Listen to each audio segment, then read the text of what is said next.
Hello and welcome to the Scholar Circle, scholarcircle.org. I'm Maria Armudian. In this hour, what is the problem of colonizing languages? Our guest host, David Lloyd, speaks with a world-renowned Kenyan novelist, playwright, poet, and influential postcolonial theorist on colonization, writing in his own language, and his incarceration and exile for political dissidents. My name's David Lloyd, Professor of English at the University of California, Riverside, and guest host for today. This show is devoted to the world-renowned Kenyan novelist, playwright, and poet, critic, and widely influential postcolonial theorist Ngugi wa Thiong'o, and to a new book of essays on his work, Ngugi in the American Imperium, edited by Timothy J. Reiss for Africa World Press. I'm speaking today with Ngugi wa Thiong'o himself, along with Tim Reiss and Noenoe K. Silva, Hawaiian scholar and activist, and also a contributor to the volume.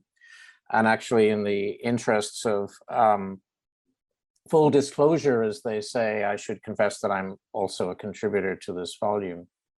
Its editor, Timothy J. Reiss, is Professor Emeritus of Comparative Literature at New York University and recently a visiting scholar at the University of Hawai'i, Manoa.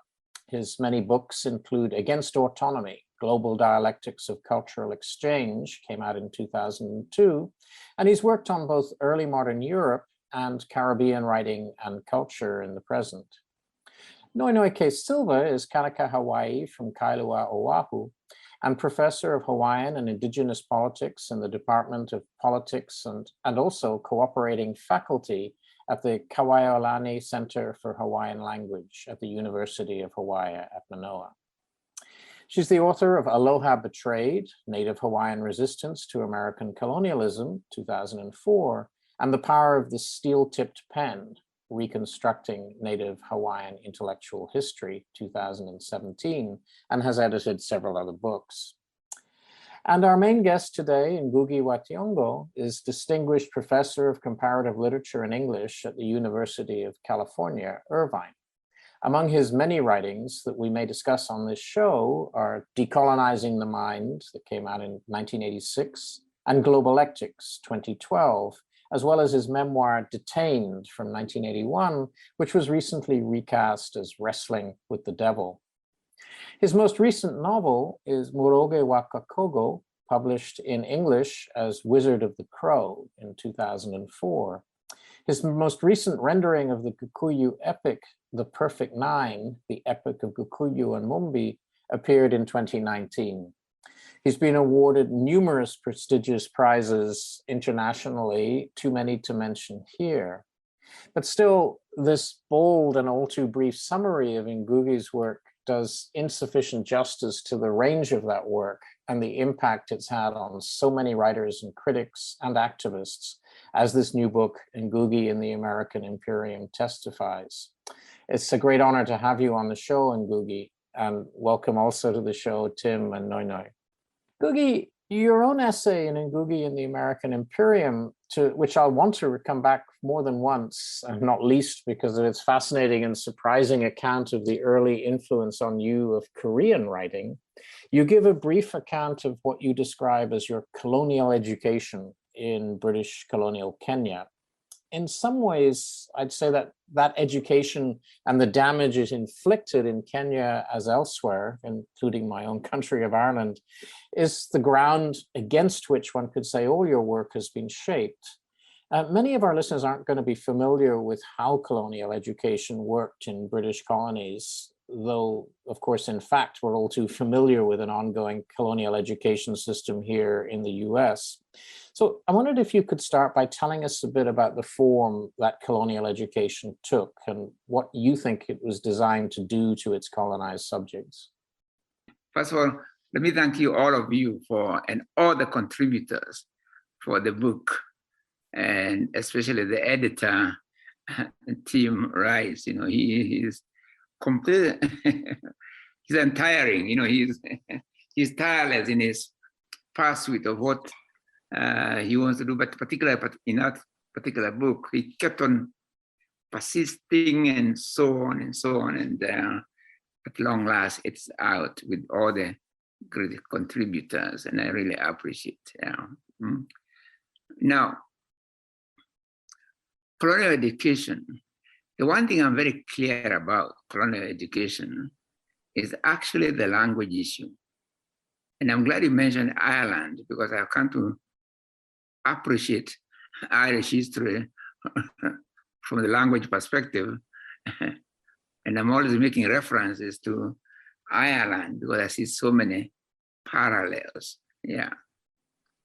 But what I've arrived at is this, that in every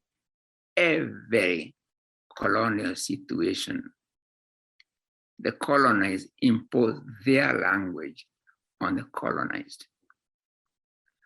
And not just impose their language, they make sure there is negation of the language of the colonizer. So it's not a question of you get colonizer language, that's fine. I mean, there's neither, I mean, a language is a language. If it's English, it's English. But it's not just that. It went hand in hand with the negation of the language of the colonized. So where glory was associated with the language of the colonizer, call it gory, blood, gory was associated with the language of the colonized. Yeah. And this is true, I think, nearly everywhere. Whether you think of Ireland, Native American, Maori people, Hawaiian people. The Hawaiian case is very interesting because their language was vibrant and then this very last century beginning and then stopped. And it was unbanned, I think, in 1975 or thereabout, but anyway, whether Maori people, Australian peoples, when Japan colonized Korea, you found this exact same pattern. Elevate Japanese language and denigrate the Korean languages and names. Yeah. So yes, you find the same pattern everywhere. So to me, you have to one thing that's common in all colonial situations is the language question. Yeah. Well, that's really at the center of what we'll be talking about, I think, today. And I'm sort of very struck myself by the parallels that you mentioned between a place like Ireland that was colonized by the British and Kenya, which is perhaps quite a surprising connection to be able to make. But right. Certainly in Ireland also, not only did people learn English in order to, be part of the society and to run their businesses and so forth, but also the writers tended to write in English. Mm-hmm. And if I can go back to your early career, your first novels were written in English. And then in part because of the really fervent debates at the time among African writers about which language you should write in, whether English or French or Portuguese, as opposed to the indigenous languages, you actually made the step of choosing to write in your own native language, Gikuyu. Can you tell us a bit more what motivated that choice, which to many might seem like a way to isolate yourself and to cut your writing off from reaching this wonderful global audience that everybody wants? I know. I've had all those arguments. When I took that decision, I was told by friends, publishers, you have a global audience. Why do you want to suddenly get off the stage of global renown? Right? And that's because I first wrote my first 3 novels, The River Between, Weep Not Child, A Grain of Wheat, and Petals of Blood were all written in English. So I was quite well known by my English rendering of my books all over. So my publishers were telling me, now, look at what you're going to lose. That kind of thing, But I persisted. 2 things happened in my life, by the way. It did not just happen like that. for many years, actually, I had written about the language issue, but not in a manner that said, I, Ngugi, have the responsibility of doing something about it or showing the way. But then is what happened. Let me just quickly narrate what happened. In 1976 or 77, I and a few friends, like the late Ngũgĩ, who were then working at the University of Nairobi, decided to start a community theater in the village. And the question is this: if you do community theater in a village, in what language? If you're going to involve the people, they're going to be part of this grand theater among the people. What language do you use? And obviously it was quite clear right from the beginning that you use the language used by the people. And you, the comers from Nairobi for university, cannot come and impose your English on. It should be the other way around. That now we learn or improve our language. So that's when we decided to do the play, which came to be called Almaro When I Want, or in Gikuyu Ngahika Deda. We did Gikuyu because the participants were peasants of the village and some workers in factories around, plantation workers. They were literally regular people, peasants and workers, literally. Some of them have not been to school. But it turned out to be an eye-opener for me as a university intellectual. It's like you realize, oh my God, the kind of education I was getting so far had the effect of alienating me from the community from which I come. And so for me, working in Comparative was a learning exercise. Yeah, that reminds me of the Philippine historian Renato Constantino, who has a book called The Miseducation of the Filipino, talking about both Spanish and American education. It's very much the same thing. I think it's common everywhere. It was a turning point is when later the play was stopped by an African government. Stopped. Yeah. And I was arrested and put in a maximum security prison by an African government. Well, explain that to me. I mean, I understand that you were engaged in a community theater project.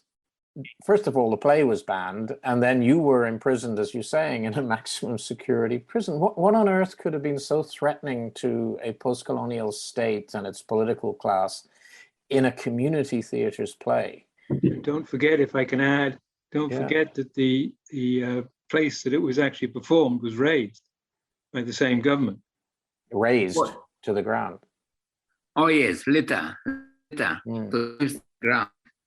Actual theater space itself was erased to the ground. Now, you ask a question: why would an African government, in my case, the Gikuyu language speaking president, ban a play written in Gikuyu when he had not done anything? My publications in English, which were equally critical of the existing government or their practices anyway, but suddenly the one thing written in English seemed to be, they acted as if it was a threat to them. What was that thing? Language. So that when I was in prison, I was thinking about, I asked myself those questions. And so it's very clear to me that language was at the heart of the reactions of the Kenyan government, an African government. They did nothing. When I wrote critical material in English, very swift to act. When there was a play, not even as critical, but in a Gikuyu language, in an African language, yeah. And this brought about my change, quite frankly. My epiphany really happens not in Cameroon, but actually in prison. In prison, you wrote your first novel in Gikuyu. Excuse me if I mispronounce the Gikuyu, but Kaitani Mutarabaini, translating to English as The Devil on the Cross. And you mention in your essay in Ngugi in the American Imperium that your publisher was nearly abducted and violently attacked. And then you learned, at least while you were out of the country, fortunately, while launching the English translation of this book, that your own life would be in danger if you came back. And since then, you've lived in exile in Europe and mostly in the United States. And indeed, the fact that you are still strictly an exile rather than emigrant was, if I may say so, proven by the unspeakably violent assault that you and your wife suffered when you recently did try to return to Kenya. So this is real exile and not, happy migration to a better world. But especially for a writer whose works are as committed to their native culture as yours are, exile must be a difficult and a painful experience. And I wondered if you could talk about how it's impacted your work and your many projects, but both the critical and the creative ones, and whether it's fed that work or hindered that work, or how you think about the relationship between exile and writing. I'm very lucky in my exile years. First, I got a job at Yale. I was living in England without a job. Then Yale invited me to what turned out to be a 4-year term as a visiting professor. And then Tim Reiss here decided to do one better. He did everything he could to lure me to New York University. And succeeded. And he succeeded, of course, yeah. He did everything, including, if I remember right, sending, I think, a photocopy of a book on my publications. And they it wasn't a photocopy. I went and took it from the reference part of the library at NYU, and walked over to his office and threw it on his desk, because he was asking me for Ngugi's CV. So I said, we'll go one better here. This is just one of the volumes on his work. And the other thing I think was, Ngugi said, I will only come if you will finance for, let's say, for 3 years starting with, if you will finance the Gikuyu journal Mutiri, which I want to create. And I convinced them, that was the part that took the most convincing, that they needed to, they should come up with the money for a Gikuyu. They said, it's a waste of time. Who's going to read a Gikuyu journal? I said, well, first of all, Gikuyu readers. And they said, but how many are there? I said, well, you start off with 6 million. Will that be enough of an audience for you? Anyway, so they actually did put the money into it. And the rest of it is history, because it became extraordinarily successful. Always be very grateful, because the first time we had a modern journal in a Gikuyu language in the West, right? Let me follow up on this in a second, but first I need to remind our listeners that you're listening to the Scholars Circle at scholarscircle.org. I'm David Lloyd, and we're discussing the book Ngugi in the American Imperium with Ngũgĩ wa Thiong'o at the University of California, Irvine, Noenoe Silva at the University of Hawai'i, Manoa, and Timothy Reiss of New York University.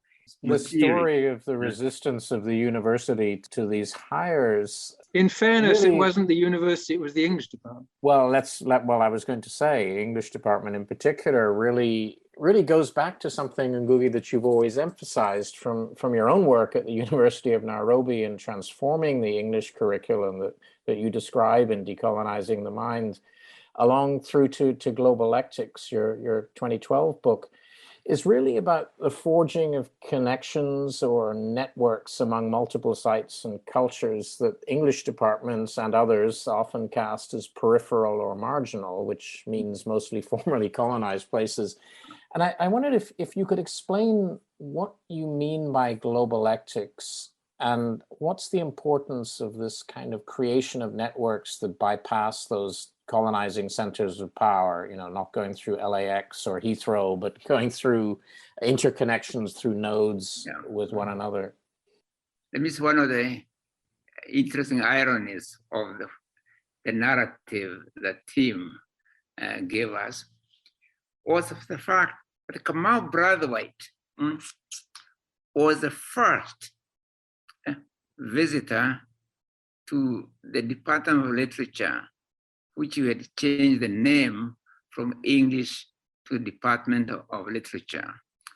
And Colm Brathwaite was the first from the Caribbean to be our visitor.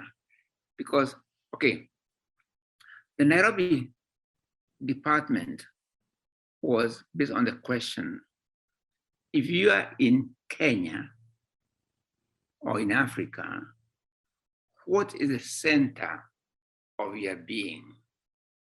Okay. In other words, put simply, if you are studying literature, shouldn't you start with literature with Kenya, Africa at the center, then bring in Caribbean, African American, Asian, Latin American, and then European literature? In other words, you have Africa at the center, then you get other circles of connections, okay, all the way. In other words, we're not rejecting English literature, to the connection. What's the center of our being? Because we could extend the same thing to Hawaii. Even in Hawaii, what should you start with? It's not African literature, it's with Hawaiian literature. Then you go on connecting until you come to Africa, Europe, and so on, okay? So the same idea was the center, and the center and the periphery in a connected kind of way, okay? That was the thinking. What we did not realize, right, that, and we wrote a paper called On the Abolition of the English Department. Great title. Yeah, it was sort of, but we don't really mean abolition of English literature, really, of the department as then structured. Because it looks to us to be absurd. You're in Africa, and Shakespeare and Dickens are the center of your being. So you don't even study African literature at all, right? And you're in Africa, right? But we're seeing the other way around. Start from where you are, and this really was a big revolution, not only for me in terms of department, but also for me, my thinking became very, very important, you know. And it's what, when I came to from New York University and got a new job at University of California, Irvine, part of what attracted me to Irvine was heading a center for languages called International Center for Writing and Translation. So for me, this was like, okay, this is an opportunity for me to theorize in a practical way what I've been thinking about languages and their relationship, okay? So when I came to Irvine as a founding director, I asked myself, if I believe in Kenya being when I'm in Kenya being the center, right? But what about when I'm in Irvine? What's the center? Because should apply, right? I can't come to Irvine and start with Kenyan literature or Kenyan writers or African languages. So he said, of course, the center in Irvine is Native American languages.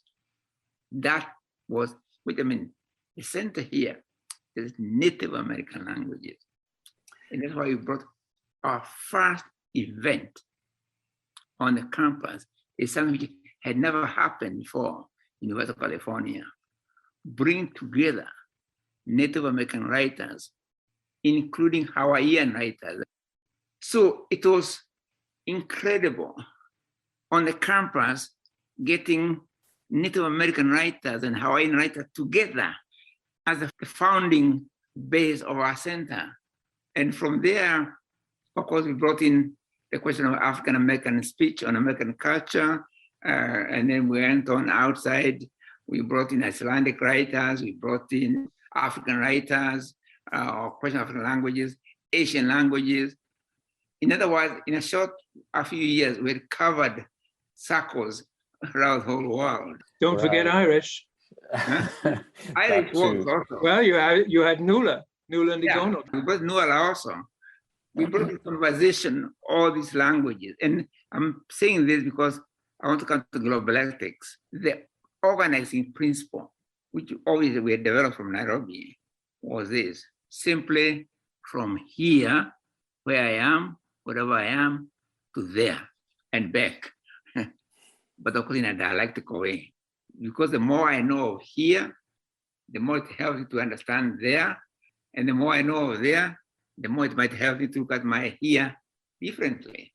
So it's dialectical, but it has to start with here, where I am, my language, my, my geography, my history, and then connect with other languages, with other histories, and so on.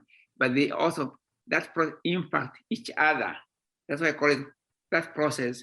When I give my lectures at the same university, those lectures had the name, eventually when they were published, they had the name Globalectics. You're in Hawaii, you can reach the stars, right?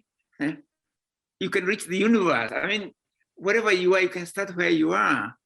And I get excited about this, but it's true. It's very simple.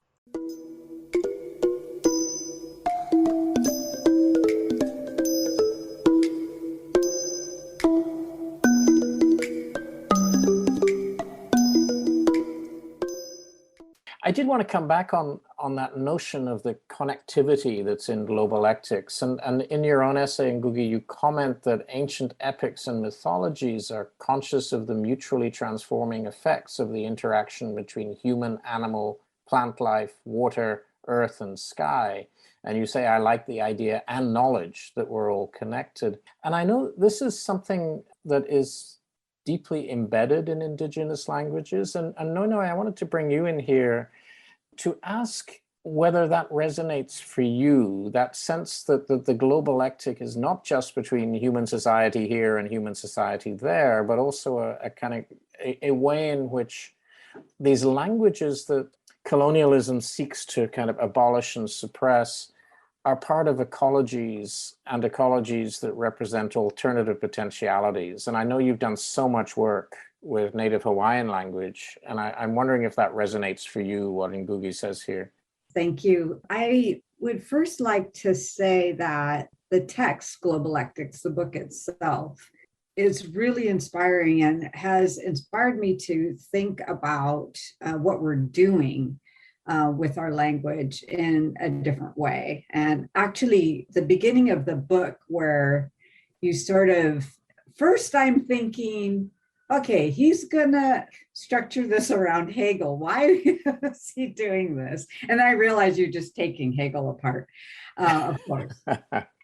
So coming from that hierarchical idea and then going into the global, basing it on the shape of the globe so that it's non-hierarchical, and the ways that, basically what you did earlier in your career with changing the English department to the Department of Literature is making it so things ripple out like that. So this idea has made me realize something about my study of the Hawaiian language newspapers, because we've got basically two different kinds of literature in those Hawaiian language newspapers between, say, they didn't start in the late 1850s, but literature kind of started in the late 1850s and then up to the 1940s. So there's basically two things. There's our own literatures from our oral tradition, right, that have then been written and elaborated into, long written epics and that. And then there's this other literature that's translated, and it's translated from all kinds of different languages, mostly from English, but from French, from German, from Arabic. And so many scholars like me that are really interested in reclaiming and figuring out how to understand what our ancestors were writing about in Hawaiian. We're trying to understand the thought, the philosophies, the cultures of our own ancestors. We kind of ignore those translated writings. why do I want to read about Kenneth of Scotland in Hawaiian? But after, thinking about this and, your body of work and thinking about it in that way, I realized that if I don't pay attention to those things, then I'm missing a whole side of my own ancestors, right? They weren't satisfied with hearing their own story. They loved their own stories. Obviously, we all love our own stories. They wanted to hear all these other stories too. And so they were deeply committed to translation. In the world of our ancestors, everything is alive. People and animals can talk to each other. We're related to the landscape. Hi'iaka in the Pele epic, always chants her greetings to the landscape and different forms of landscape with chant back to her. And so these things are quite alive. And I'll say one more thing and then I'll stop talking. But there's an exciting new book out called Remembering Our Intimacies by Jamaica Heoli Nele Kaleni Osorio, a junior colleague in my department, I'm extremely proud and thrilled to say, which theorizes anew about our relationships with each other, our relationships with our other than human kin in the landscape based on this mo'olelo of Hi'iaka and the various things. But she also reviews, or what are called queer relationships in English, but are not queer in our ancestral culture. So it's one of the reasons I'm excited about it, even though I'm not technically a literature scholar, this is another huge leap forward in the study of Hawaiian literature in Hawaiian. It's a book written in English, but it just pushes it another whole level up, how you can read our ancestral literature written in Hawaiian, what it means to us and all of that. So it's great, Noenoe, because one of the things I was trying to get at here is that when Ngugi writes about colonialism as a cultural bomb in decolonizing the mind, it does go to the way in which the imposition of a colonial language is destructive, not only of the language itself, but also it's part of an attempt to destroy a whole kind of human ecology of relations to the world, because a language actually, embeds an ethic and a set of possibilities for imagining that world.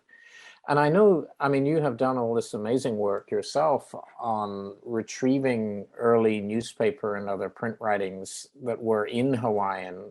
And I wanted to ask, in doing a project like that, you kind of indicate that you were really influenced by decolonizing the mind and its entry into Hawaiian intellectual circles and indigenous circles soon after it was published, I think. And I'm wondering, how does it happen that a book written by a Kenyan writer would have this kind of impact in the Pacific? And I know it's also had a huge impact amongst the Maori in Aotearoa. And I'm just wondering if you can give some explanation of how that cultural translation can take place. Well, it's in the lingua franca of English. Well, that's the mechanical reason, but the resonance is what I'm interested in. That's the irony of it all. From my perspective, the way I came to know about this work was, of course, through amazing work of Haunani K. Trask, and her essay in this volume, of course, made me cry a lot for a lot of reasons. We just lost her in July. I think she was responsible for bringing you here first, Ngugi, if I'm not mistaken. And then she always taught that book and other books of yours. And I actually wasn't a student of hers. I was on the language side. She was teaching in Hawaiian studies, and for some reason I didn't take a class from her. But it ripples out too. So there are other people that had taken classes from her, and somebody gave me the book or told me to get the book. And it was deeply influential on me. And so I would love to hear Ngugi's story of how he and his work came to Hawaii first and several times.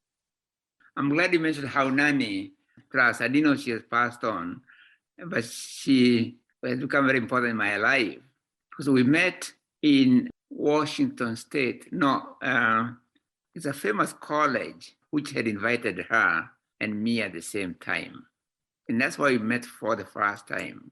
I think that's when she came to know about decolonizing the mind. We just felt like we knew each other for a long time. Yeah, that's how it was, with her. And I think she took back decolonize the mind to Hawaii.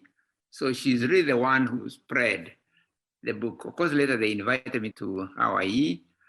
But in terms of the Pacific as a whole, I suspect Haunan had heard about me in connection with my lectures in New Zealand, because the lectures, which became the book Decolonizing the Mind, were first given in New Zealand in what also turned to have been Maori Language Week.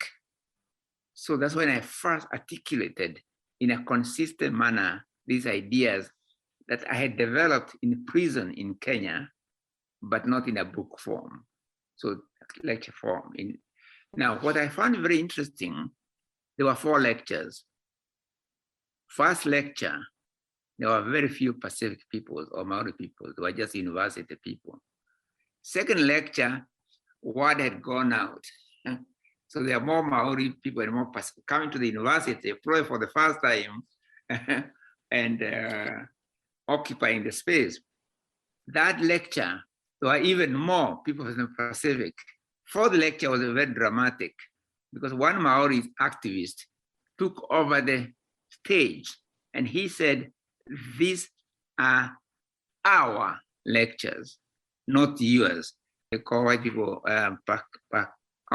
whatever they call white people in New Zealand, not for you people, it's ours. And he started, of course I was a bit embarrassed because I didn't know what was going on. So he started conducting, he became the master of ceremonies, the Maori guy. Yes, and then you, and then but towards the end, something happened which I always remember, really, and I always say it. There's a little girl, Maori, I think. She brought a gourd with Maori type of markings, and she gave it to me. And she said, "You don't even have to know my name, but I want you to know that you were not talking about Kenya. You were talking about us, Maori people." I'll never forget that sentence. And she went away. She didn't, it's not as if she was part of the conversation, but she just wanted me to know that one. I think that goes a long way to explaining your impact in the Pacific region. And I have to say, in Ireland as well. And I know in many other places, including, of course, the United States.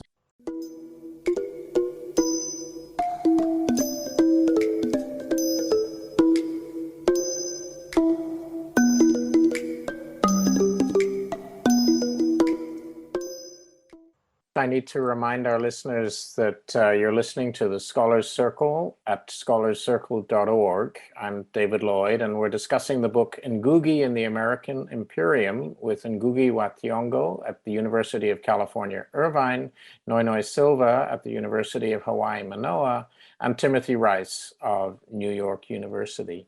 Actually, this brings me back to you, Tim, as the editor of the book. And of course, in your own essay, you emphasize the relevance of Ngugi's thinking about colonial repression of languages, not only in British colonies, but also in the United States.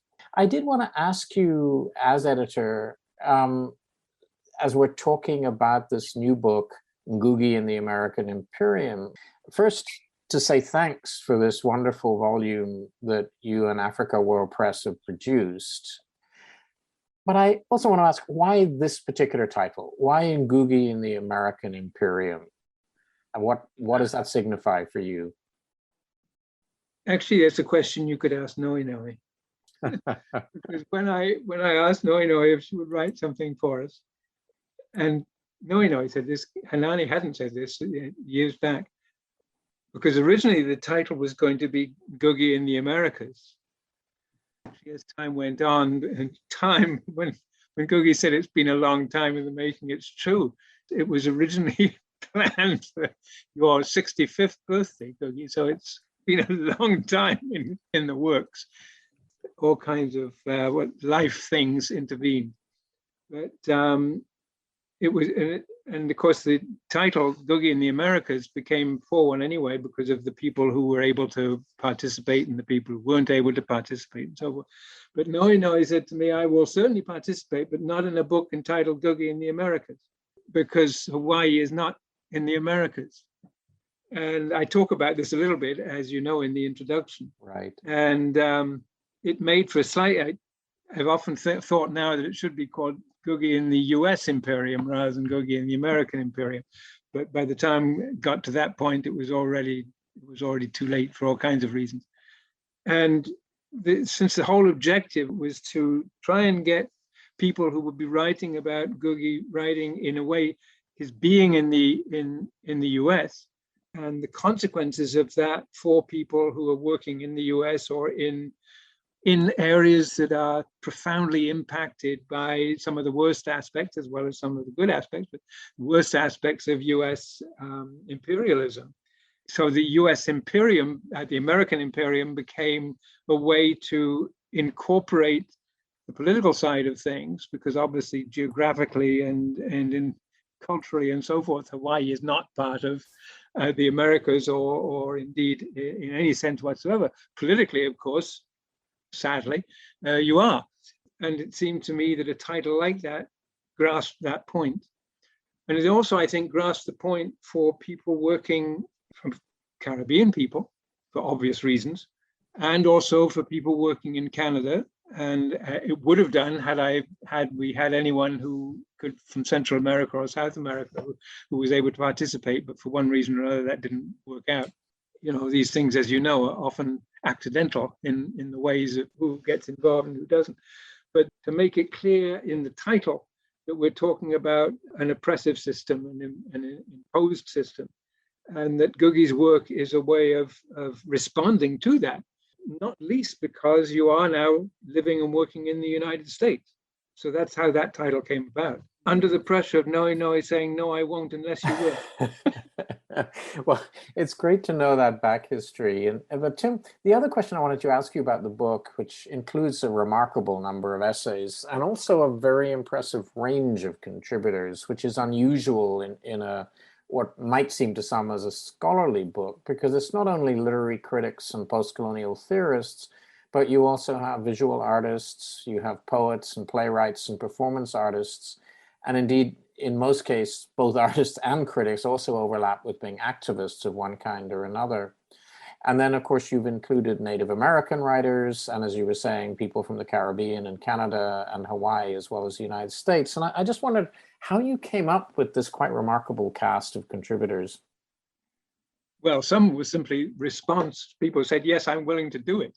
But mostly I was looking for people who I knew had been impacted in one way or another fairly considerably by Ngugi's work. I didn't necessarily want people who were working in the United States, but people who in one way or another had been, whose work had been, or whose lives indeed have been seriously impacted by that American Imperium. And this is another reason why I left American finally, because if you say American and Imperium in the same sentence, it's obvious to what you're referring. You're obviously not referring to Brazil. But as far as the cast is concerned, as I say, partly accidental. A lot of, I hate to say this, a lot of friends involved, which I suppose is often how these things work. It's in fact, Noenoe's inclusion is, we became friends afterwards, in fact.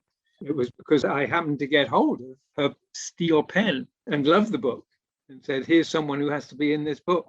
So it's a lot of accidents involved, a lot of persuasion in some cases, people I really wanted to have in who were resistant in one way or another, or who simply said they don't have time. I mean, a lot of people whom I did ask simply said I couldn't, which just turned out was probably just as well.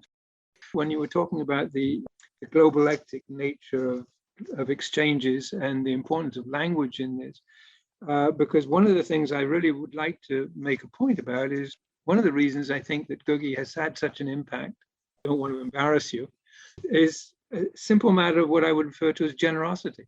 Ngugi is enormously generous. And I was just recently rereading, for reasons I won't even go into, Edward Said's Freud and the Non-European, which is, if you haven't read it, it's well worth it. It's a wonderful lecture in which it's really a kind of an analysis of Moses' monotheism and his argument that the whole Jewish tradition is based on the fact of coming out of Moses, who wasn't Jewish, he was Egyptian. So that everything Jewish comes out of Egypt and so forth. One point he makes, he doesn't do an analysis, but he gives an argument about why we should not go along with Achebe's dismissal of Conrad as simply racist and therefore someone we shouldn't read law. He does what Ngugi is apt to do, and he tells us in no uncertain terms over a couple of pages of what isn't actually a very long lecture, why, in fact, everyone should be reading Conrad, and why Conrad is part of the ongoing conversation as well, and why what a classic is someone whom you can reread in endlessly different ways. And I'm struck because Ngugi himself, you probably forgot you even wrote it, but a review of a book on Joseph Conrad in the New York Times Book Review, if I'm not mistaken, a couple of years back, in which you argued that we actually need to read Conrad for the same reason we need to read any great writer, because he speaks to us all in very different ways and enables us more to create exchanges with one another that aren't exclusive, that are inclusive, and that he too is part of that globalectic exchange of nodes. And it's only once we recognize that everyone is included, who can be, that you get a true sense of what globalectics is actually all about. It's not just a relationship between Ireland and Gikuyu, or between, I'm thinking of Nuala now, who's one of the first people I know who's been translated directly from Irish into Turkish. You know, speaking of bypassing metropolitan centers for uses of language. And your argument, Ngugi, of course, that there are ways to use English and French and so forth that help movement from one language into another, and don't try to impose themselves and replace other people's languages. I just wanted to make that point because it struck me that what you have to say about Conrad and about his participation in this global exchange between nodes is a mark of the generosity that is why you have been so important, not just in the Pacific. And we have a friend now who's from the Solomon Islands, in fact, who teaches in the history department at Hawaii, who is himself very affected by Ngugi's work. He's actually a legal historian, and which gives you some sense of precisely the different areas in which Ngugi you've had an impact. And people tend to think of Ngugi as a literary person, a drama person, a literary critic, and so forth. Well, as what I tried to do in this collection was make it clear simply from the people who are participating that it's much broader than that. That what globalectics involves and what moving centers involve is in fact every aspect of culture that one can imagine. We only have a few minutes left, Ngugi, but I did want to remember and to honor one of the contributors who passed away before the book was out. That's Colm Brathwaite, and we've talked about how you met Haunani K. Trask, who we also have to lament having passed away before the book came out. But in the case of Brathwaite, whose own phrase dialectics resonates very nicely with globalectics, Tim tells the story of how you actually brought a poet who was then called Edward Brathwaite to the university in Nairobi as one of the first guests, and certainly the first guest from the Caribbean, and that it was actually your mother who gave him the name of Kamau, I think. So I wondered if, Ngugi, if you have a moment, you could just tell us a little bit about that encounter and its importance. May I jump in for just a second here? Yes, please do. Yeah. Because I was going to say that, in fact, Ngugi knew Kamau actually from London in the 1960s. And, when Kamau right. was Yes. Kamau, of course, one of the three founders of the Caribbean artist movement. And at their first meetings in London, which I think took place in 1966, it happened that Ngugi at the time was in Leeds working on a PhD actually on lambing. It was his original intention. He was writing a dissertation on lambing, which he eventually dropped because he became more interested in being a writer. And but Ngugi was at those first meetings of CAM, of the Caribbean Artist Movement. And I don't know if that's the first time, Ngugi, that you knew Edward Lawton, as he then was. Yes, and Ngugi, tell us a bit about that first meeting just to end, because I think although we could do a whole show, both on separate shows on Haunani K. Trask and on Kamau Brathwaite, I think the fact that his poem "Jah Music" opens the volume is very appropriate. So I hoped it was. That's why I did it. It's a heavily revised version of it, of course, in his Sycorax style. And Ngugi, over to you. We met in Orlando Patterson's house when he was a young lecturer in London University. So I remember that evening when we all met there. That was the beginnings, literally, of the Caribbean arts movement.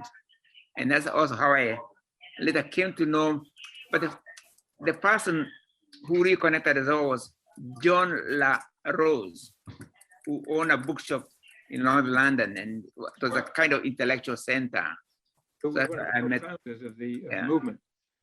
All that, again, dialectics, one thing leading to another. I'm in the Caribbean, then later he's our guest at Nairobi, and my mother, and he changed his name from Edward to Kamau in Kenya, right? As an encounter with my mother. So as if my mother was now his mother. So very interesting. Well, let's hope that the dialectics will continue and that we'll be able to devote a whole show to Kamau's work. Can I say one thing? Yes, please. I Hegel dialectics because it's very, very important. Dialectics, the dialectical way of thinking. That's what's important for me. Although as you know, I have written a lot about his artists to Africa. Everything is disgusting. But the other person I would like to mention is this English poet, Blake, because I found that statement to see the world in a grain of sand, eternity in a now. Oh my God. It's just, for me, it sums up everything, right?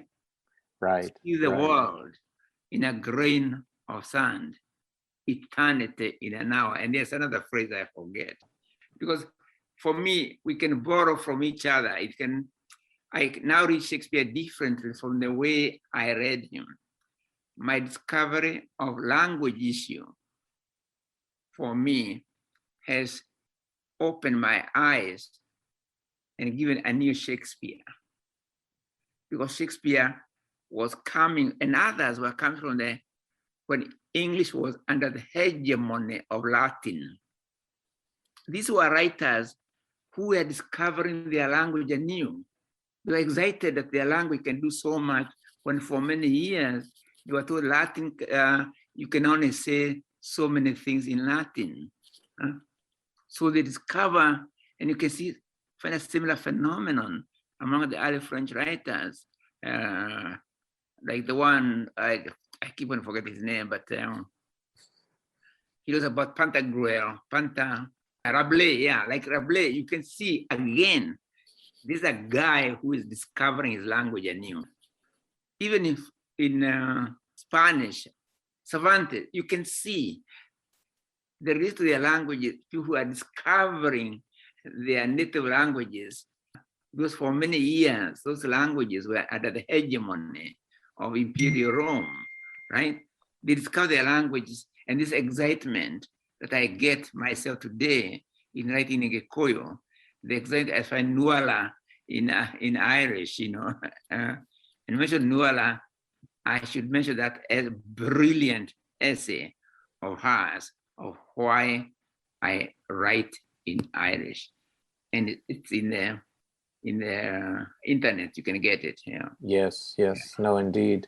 Yeah, brilliant. Yeah, essay. Excitement is a very good one to close on, since this really is all the time we have for our discussion today. And I just want to thank you, Ngugi wa Thiong'o, both for this conversation and for the incredible contribution you've made as a novelist and a playwright and as a critic. The impact you've had is amazing, including, I have to say, so much on myself since meeting you in the mid-1980s. And I also want to thank Tim Reiss, who's the editor of this amazing book, Ngugi in the American Imperium, that's been the theme of our conversation today. And Tim is the Professor Emeritus of Comparative Literature at New York University. And I also want to thank Noenoe K. Silva, who is a professor of Hawaiian and Indigenous Politics in the Department of Politics and Cooperating Faculty at Kauaihalani Center for Hawaiian Language at the University of Hawaii at Manoa. Thank you both for being on the show with us today. And we look forward to further conversation whenever it's possible. Well, thank you for having me. Thank you for having us. And that's it for today's program. Thank you to our guest host, David Lloyd, and most of all to you for listening. The Scholar Circle is hosted by Doug Becker. Its managing producers are Ankina Agassian and Melissa Chiprin. Sed Dongre is our webmaster and assistant producer. Our archives are at scholarcircle.org, and our podcasts are on Apple and Google Podcasts and iTunes. Please follow us on @ScholarCircle or me @Armudian, and join our Facebook page. I'm the founder, anchor, and occasional host, Maria Armudian.